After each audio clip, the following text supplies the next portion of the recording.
गरुड़ पुराण के अनुसार मांस खाना पाप है या पुण्य। पौराणिक कथा के अनुसार एक बार जब भगवान श्री कृष्ण एक पेड़ के नीचे बैठे बांसुरी बजा रहे थे तो उनकी तरफ एक हिरण दौड़ता हुआ चला आया और उनके पीछे जाकर छुप गया। वो हिरण बहुत ही घबराया हुआ था।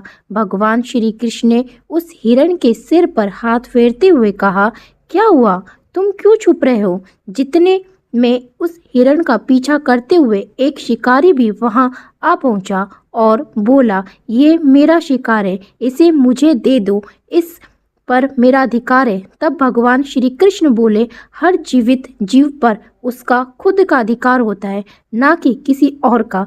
तब वे शिकारी क्रोध में बोला, ये मेरा शिकार है, इसे मैं पका कर खाऊंगा। तब भगवान श्री कृष्ण बोले, किसी भी जीव को मार कर खाना पाप की श्रेणी में आता है। क्या तुम पाप के भागी बनना चाहते हो? मांसाहार पुण्य है या पाप? क्या तुम धर्म को नहीं जानते हो? तब वे शिकारी बोला, मैं तुम्हारे जितना ज्ञानी तो नहीं कि ये जानूं कि मांसाहारी पुण्य है या पाप, पर मैं ये जानता हूँ कि जीव को मारकर खाना, इसमें कोई हर्ज नहीं। मांसाहार से तो मैं इस जीव को जीव बंधन से मुक्त कर रहा हूँ, फिर क्यों मांसाहार से मना किया जाता है? वैसे भी मैं इसको मारकर नीच योनि से मुक्ति दिलाकर पुण्य ही कमा रहा हूँ, फिर इस पर पाबंदी क्यों? इसे तो प्रोत्साहित करना चाहिए। जहाँ तक मैंने सुना है, जीव हत्या तो शास्त्रों में भी बताया गया है। राजा लोग शिकार किया करते थे। आप ही बताइए, मांसाहार पुण्य है या पाप? भगवान श्री कृष्ण समझ गए कि इसकी बुद्धि मांस खाने के कारण तामसिक हो गई है और इसने सोचने और समझने की बुद्धि भी खो दी है। फिर भगवान श्री कृष्ण बोले, तुम्हारे इस विषय पर पहले मैं तुम्हें कोई राय नहीं दूंगा। मेरी एक छोटी सी कथा सुनने के बाद तुम्हें उत्तर देना है कि मांसाहार पुण्य है या पाप है और तुम्हें मांस खाना है या नहीं। वह शिकारी सोचने लगा कि इसमें मेरा तो कोई घाटा है नहीं, इस कथा को मैं सुन ही लेता हूँ, मेरा मनोरंजन भी हो जाएगा और बाद में मुझे इस हिरण का मांस भी मिल जाएगा। तो भगवान श्री कृष्ण ने शिकारी से कहा कि सुनो, एक बार मगध में खाद्य संकट खड़ा हो गया तो अन्न का उत्पादन भी कम हो रहा था। राजा को चिंता हुई कि यदि इस समस्या का शीघ्र निदान नहीं किया गया तो संरक्षित अनाज कोष भी खत्म हो जाएगा और संकट भीषण हो जाएगा। तो राजा ने अपनी राज्यसभा में मंत्रियों से पूछा, देश की खाद्य समस्या को सुलझाने के लिए सबसे सस्ती वस्तु क्या है? मंत्रीगण सोच में पड़ गए। चावल, गेहूं, आलू इत्यादि पदार्थों को उगाने के लिए बहुत श्रम करना पड़ता है।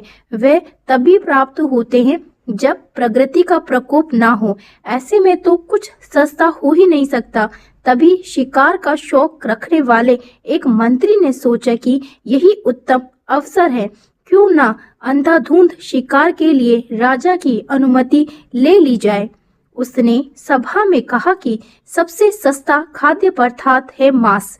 इसके लिए धन का खर्च भी नहीं है और पौष्टिक खाना भी मिलता है। सभा में सभी मंत्रीगणों ने इस बात का समर्थन कर दिया, लेकिन मगध के मंत्री अभी भी चुप थे।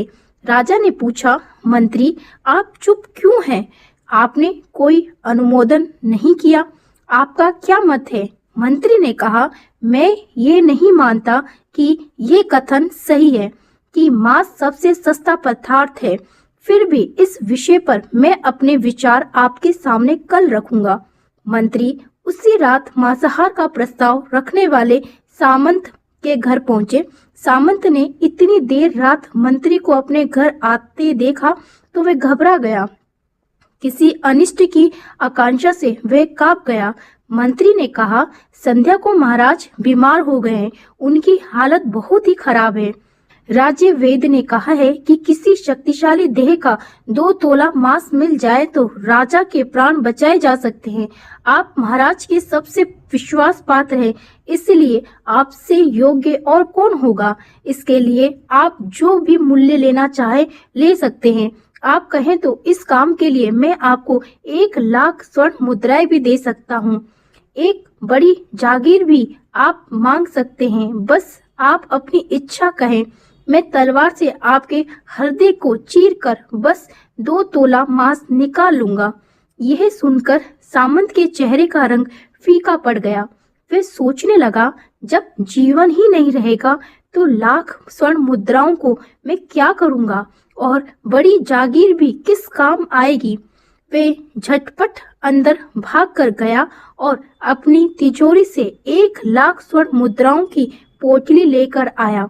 मुद्राएं देकर उसने मंत्री के पैर पकड़ लिए और गिड़गिड़ाते हुए बोला, मंत्री जी, मैं आपकी 1 लाख मुद्राओं में अपनी 1 लाख मुद्राएं और मिलाता हूँ। इन मुद्राओं से आप किसी और सामंत के हृदय का मांस खरीद ले, किंतु मुझे जाने दे, ये बात किसी और को पता ना चले। मैं आपसे हाथ जोड़कर निवेदन करता हूँ। मंत्री जी ये सब समझ चुके थे। मंत्री सामंत को थोड़ी और मानसिक पीड़ा देना चाहते थे। मंत्री ने आगे कहा, सामंत, आप शरीर से बलवान हैं, आपकी कद काठी महाराज से मिलती जुलती है, इसलिए राज्य वैद्य ने खास तौर पर आपका ही नाम लिया है। आपके दान से हमारे अच्छे राजा की जिंदगी बच सकती है। आप कहे तो मैं आपको मंत्री का पद देने को तैयार हूँ और खुद आपका कर्मचारी बनकर रहूँगा, पर प्रजा से हमारी राजा ना छीने। सामंत तो फंसता हुआ दिख रहा था। उसने शरीर पर अंग वस्त्र रखकर अपने जूते भी पहन लिए। जैसे ही वह वहाँ से भागने वाला था, वह तुरंत मंत्री के पैरों में लेट गया। उसने याचना की कि मंत्री जी, मैं इसके योग्य नहीं हूँ। जब प्राण ही नहीं रहेंगे तो मंत्री पद या राजा का सिंहासन भी मिल जाए तो मैं उसका क्या करूँगा। आप चाहे तो मेरा सब कुछ ले ले, पर मेरे प्राण ना ले। मैं अपना ये भवन और सारा धन आपको सौंपता हूँ।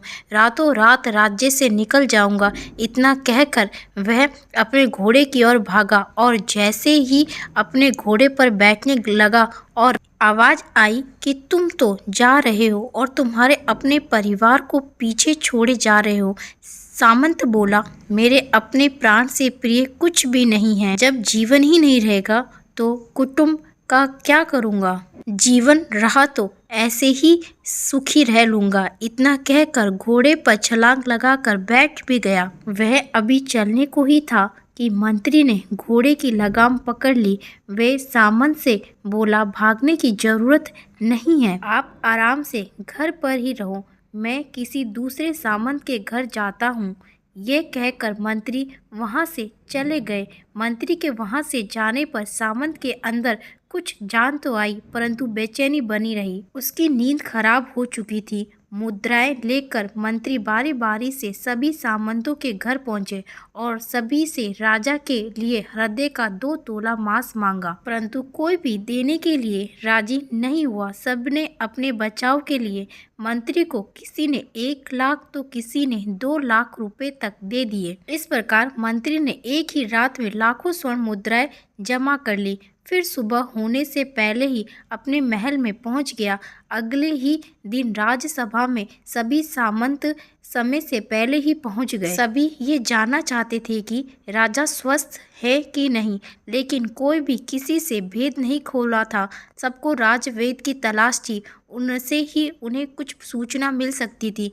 मंत्री ने सैनिकों को आज्ञा दे रखी थी कि जब तक महाराज राज्यसभा में ना आए तब तक किसी भी सामंत को भी महल से बाहर जाने की आज्ञा नहीं है। राजा सभा में अपने चिर परिचित गति से आए और अपने सिंहासन पर आकर बैठ गए। सभी सामंतों ने देखा कहीं से भी राजा उन्हें अस्वस्थ नहीं लगे। उन्हें तो कुछ हुआ ही नहीं था। मंत्री ने उनसे झूठ बोला है। हर सामंत के मन में यही विचार चल रहा था, पर कोई भी किसी और को कुछ भी नहीं बोल रहा था। तभी मंत्री ने राजा के समक्ष 40 लाख स्वर्ण मुद्राएं रख दी। राजा ने पूछा, ये स्वर्ण मुद्राएं किसके लिए हैं और कहाँ से आई है? मंत्री ने कहा, 2 तोले मांस के लिए इतनी धनराशि जुटाई है, पर मांस नहीं मिला। अपनी जान बचाने के लिए सामंतों ने ये मुद्राएं दी है। अब आप ये विचार कीजिए कि मांस कितना सस्ता है। राजा को बात समझ में आ गई। उन्होंने प्रजा को अतिरिक्त परिश्रम करने का निवेदन किया और राजा के अनाज भंडार में से अनाज निकालकर श्रमिकों को दिया गया। उन्होंने पौष्टिक सब्जियों की खेती का तुरंत आदेश दिया। वे 40 लाख स्वर्ण मुद्राएं इसी कार्य के लिए और श्रमिकों के कल्याण के लिए खर्च की गई। ऐसे साग सब्जी तेजी से उगी जिससे प्रजा का कल्याण भी हुआ और पौष्टिकता भी मिली। कुछ समय बाद मौसम अनुकूल हुआ और खेती लहराने लगी। इस प्रकार राज्य से खाद्य संकट दूर हुआ। परमात्मा से ये ज्ञान पाकर शिकारी परिपूर्ण हो गया और उसे ज्ञान की प्राप्ति हो गई और वह जान गया कि महानता जीवन लेने में नहीं बल्कि जीवन देने में है।